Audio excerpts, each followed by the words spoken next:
Yannick Aleno poursuit sa carrière malgré le décès brutal de son fils Antoine à l'âge de 24 ans. Si le chef du pavillon Le Doyen, à Paris, continue d'émerveiller les papilles de sa clientèle, il a révélé aux Parisiens samedi 6 décembre que sa vie n'avait plus la même saveur depuis la perte de son enfant. La vie de Yannick Aleno semblait sans embûche, si l'on peut qualifier le quotidien d'un chef cuisinier dépourvu de toute source de stress. Le chef du pavillon Le Doyen à Paris comptabilise 15 étoiles à son compteur à l'âge de 55 ans. Sa carrière est un véritable succès mais son existence a pris un tournant tragique en mai 2022. Dimanche 8 mai 2022, le cuisinier apprenait la mort d'Antoine, son fils, après qu'il ait été percuté par un chauffard à bord d'un véhicule volé. La collision s'est déroulée dans le 7e arrondissement de Paris, alors que le jeune homme de 24 ans circulait avec une passagère sur son scooter. Arrêté à un feu rouge, Antoine Aleno a été violemment percuté par une Audi RS6 et est décédé sur le coup. Depuis, la vie de la famille du génie de la gastronomie française n'est plus la même.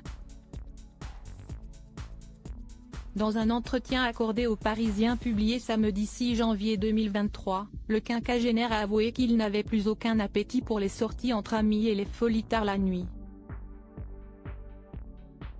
Je n'ai plus trop le goût de sortir. En mai 2023, le prodige de la cuisine évoquait son intention de lancer une association d'aide aux familles de victimes d'accidents de la route.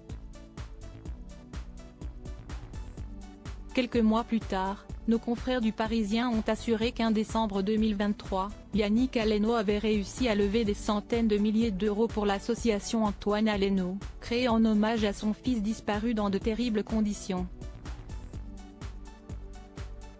Grâce aux dons de grands crus offerts par 180 cuisiniers du monde entier, il offrait une somme honorable à l'organisation philanthropique qui a pour but de prévenir les actes de violence contre les jeunes et d'aider les familles endeuillées. Une jolie fierté, mais que le chef aux 15 étoiles ne fêtera pas. Alors que nos confrères le questionnaient sur ses habitudes gustatives lors de ses soirées entre amis, le cuisinier a assuré que son épouse et lui avaient perdu l'habitude de voir du monde pour faire la fête. En fait, depuis Antoine, on s'est un peu replié sur nous-mêmes, a-t-il expliqué. Je n'ai plus trop le goût de sortir, a-t-il admis en faisant référence à la disparition soudaine de son fils de 24 ans. Son quotidien est aujourd'hui régi de nouvelles habitudes. S'il a confié qu'avant le tragique événement, il tombait facilement sur un paquet de chips, désormais, il prend un peu plus le temps de cuisiner lorsqu'il est chez lui.